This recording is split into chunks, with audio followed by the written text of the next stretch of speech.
구독과 좋아요는 사랑입니다. 여호수아 말씀입니다. 하나님께서 이스라엘 백성들을 구원해 주셨고 또 땅을 주겠다고 약속하셨어요. 그 땅은 어떤 땅인가 하면 좋은 땅이었습니다. 가나안이라고 하는 곳이었어요. 지금도 가나안이라고 하면은 아주 좋은 땅의 대명사로 불리는 그러한 표현입니다. 젖과 꿀이 흐른다고 해도 틀린 말이 아닐 정도로 아주 먹을 것이 많고 풍성한 곳이 가나안입니다. 이제 그 땅에 들어갈 일만 남았어요.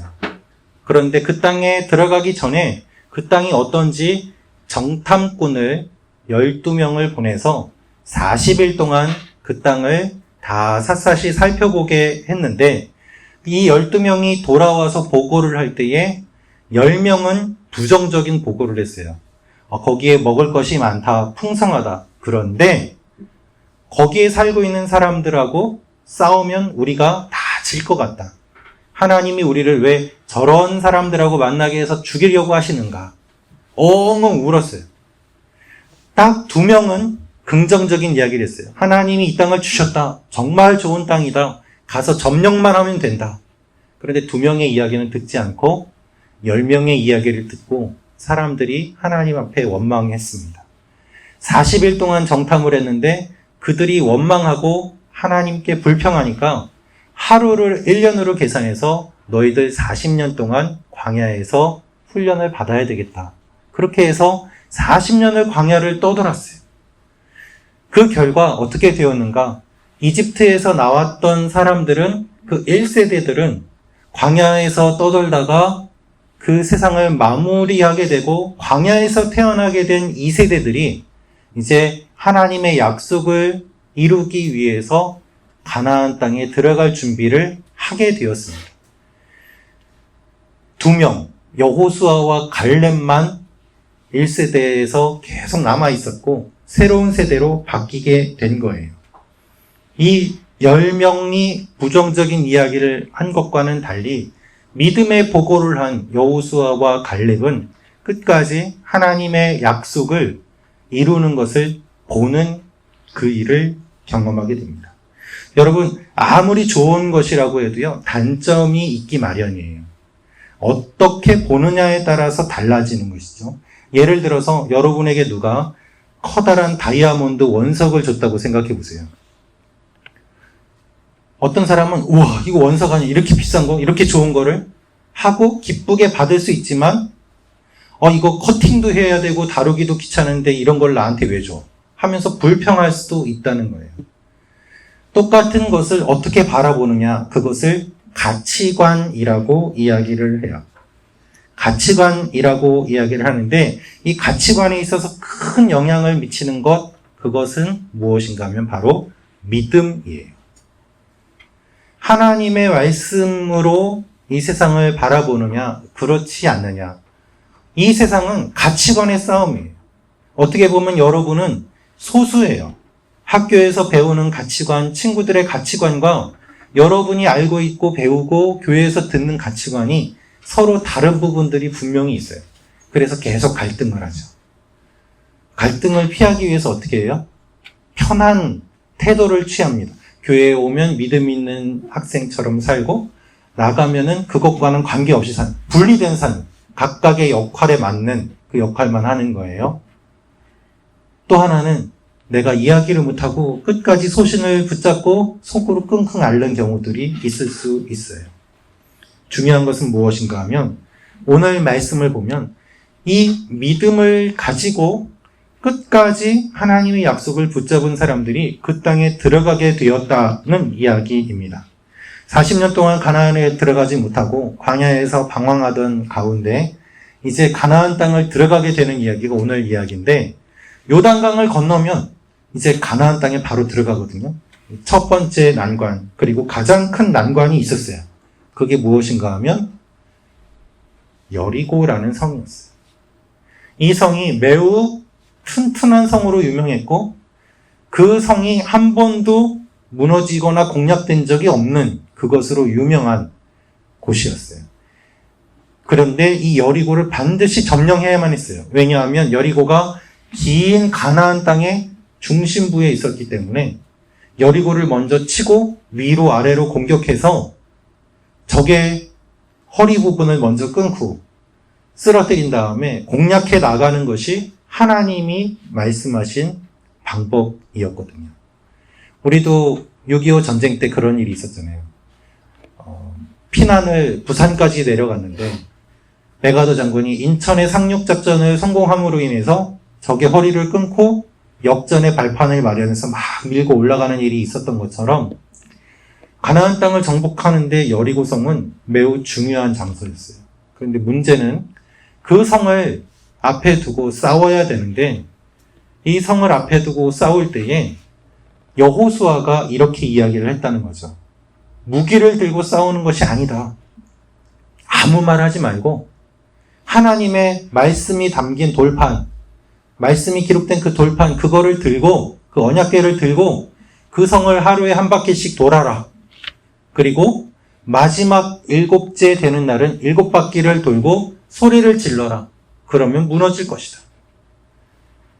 아니, 대체 무기를 들고 싸워도 그 성을 무너뜨릴 수 있을까 말까 한데 싸우지도 않고 아무 말 하지도 않고 무방비하게 그저 침묵하면서 그 성을 도르라는 이야기를 들었을 때 백성들의 마음은 어땠겠어요? 말도 안 되는 거 아니야? 아니 이게 된다고? 진짜? 막 이런 생각들이 들었을 거예요. 그런데 중요한 것은 아무 말 하지 말고 침묵하라는 거예요. 불평이 나오고 싶은데 아무 말 하지 않아요. 왜요? 이미 불평했기 때문에 40년 동안 광야에서 방황했던 그 기억이 있는 거예요. 불평하지 말고 일단 하나님이 말씀하시는 대로 그렇게 하나님의 언약궤를 메고 성을 빙 돌기 시작했어요. 아니 이거 돌 때 위에서 돌 던지면 우리 맞아서 죽는데 저기서 무기를 들고 공격해 나오면 우린 다 전멸하는데 그런 두려움이 있음에도 불구하고 묵묵히 첫 번째 하루 지나가고 두 번째 지나가고 그렇게 계속 돌 때 여리고 성 사람들은 비웃었을 거예요. 저거 봐라, 저거 뭐 하는 거냐? 쟤네들 나타나서 뭐 하는 거지? 여러분이라면 어떤 생각이 들었을까요? 아니 왜 이렇게 바보 같은 일을 시키지? 아니 원수를 쳐서 쓰러뜨려야지 왜 예수님은 원수를 사랑하라고 말씀하시지? 아 나는 못해. 나는 안 돼. 나한테는 이런 거 이야기하지 마세요. 여러 가지 생각들이 들었을 거예요. 그런데요. 이 사람들은 아무 말 않고 순종했어요. 여러분 일단 그대로 하는 것 그것이 순종이에요. 오늘 우리가 읽은 말씀은 6바퀴를 돌았어요. 6일이 지났거든요. 그리고 이제 마지막 7째 날이 됐어요. 그때 마지막에 나팔을 불기 전에 전해주는 이야기예요. 아직 아무 일이 일어나지 않았어요. 아무런 변화도 나타나지 않아요. 그런데 이렇게 이야기하는 거죠. 이제 너희가 큰 소리를 지르고 나팔을 불면 저 성이 무너질 것이다. 그러면 너희가 가서 다 점령하되 이것은 손대지 말고 저것은 남겨두어라. 구체적으로 이야기를 하고 있어요. 아니 아직 아무 일도 일어나지 않았는데 그런데 먼저 그 이야기를 하는 거예요. 여호수아는 담대하게 이야기를 했습니다. 어떻게 이것이 가능했을까요? 이미 여호수아는 40년 전에 이 땅을 다 정탐을 했잖아요. 어떤지 다 봤어요. 그리고 여호수아는 40년 동안 그 땅을 못 들어간 것을 계속 마음에 두고 있었던 거예요. 이제 그 예전에 바라봤던 것이 실제로 이루어지는 그 현장 앞에서 여호수아는 가슴이 벅차서 이렇게 이야기를 하는 거예요. 이제 무너진다. 가면은 하나님께 이것을 드려라. 너희가 이 믿음의 일을 보게 될 것이다. 그리고 그렇게 했을 때 어떤 일이 일어났을까요? 그 성이 무너졌어요. 와! 소리를 지르고 나팔을 부니까 생각지도 못하게 그 성이 무너지게 된 거예요. 그리고 그 성을 점령하게 되었다는 것이 오늘 말씀이에요.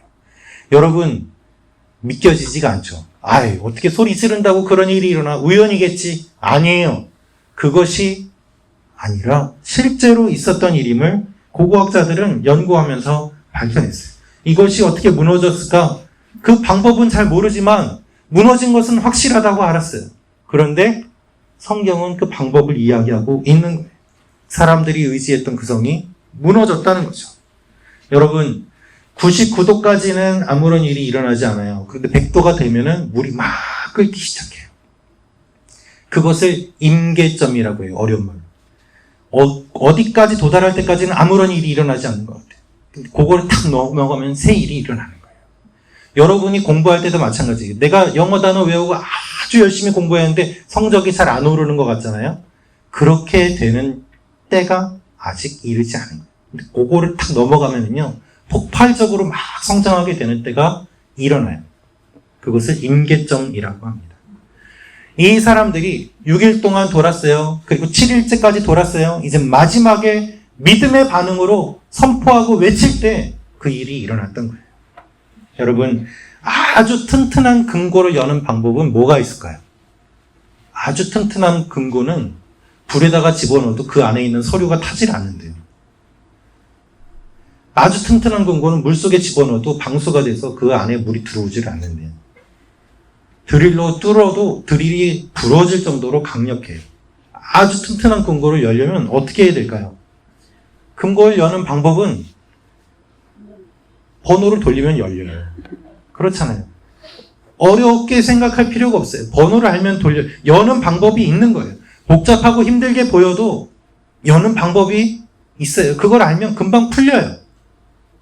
여리고가 그와 같은 것이었어요. 사람들은 벽이 튼튼하다, 저 성은 강력하다, 저기 사는 사람들은 우리가 이길 수 없다. 그런데 하나님의 방법대로 했을 때 여리고가 무너지게 되고 거기를 점령하게 되고 그리고 가나안에 들어가는 첫 관문을 열게 되었습니다.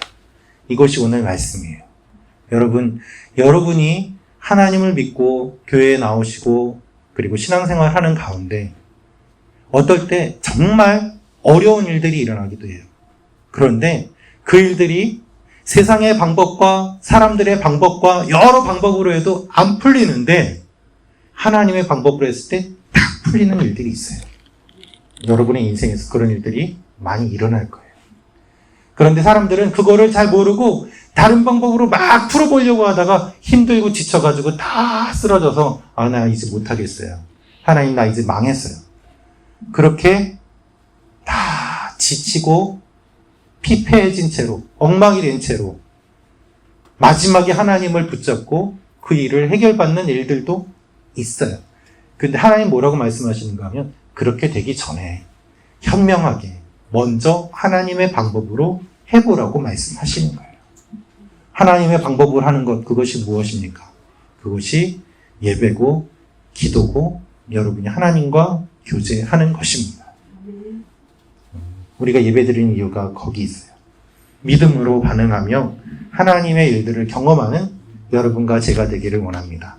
여러분 앞에 있는 견고해 보이는 여리고성이 생각지도 못하게 무너지게 될 거예요. 내가 쟤하고는 정말 관계가 안 좋아. 나는 쟤하고 이 관계를 풀 수가 없어. 풀려고 하면 할수록 꼬여. 그런데 생각지도 못한 일이 팍 일어나면서 쉽게 풀리는 일들이 일어날 수도 있어요. 내가 해결하지 못하는 많은 일들이 생각지도 못하게 해결되기도 해요. 그리고 우연처럼 보이는 그 일들이 사실은 우연이 아니라 하나님이 여러분을 위해서 인도해 주시는 것이라는 것을 볼 수 있어요. 어떻게? 믿음의 눈으로 보면 보이는 거예요. 그 일들이 일어나기를 기도합니다.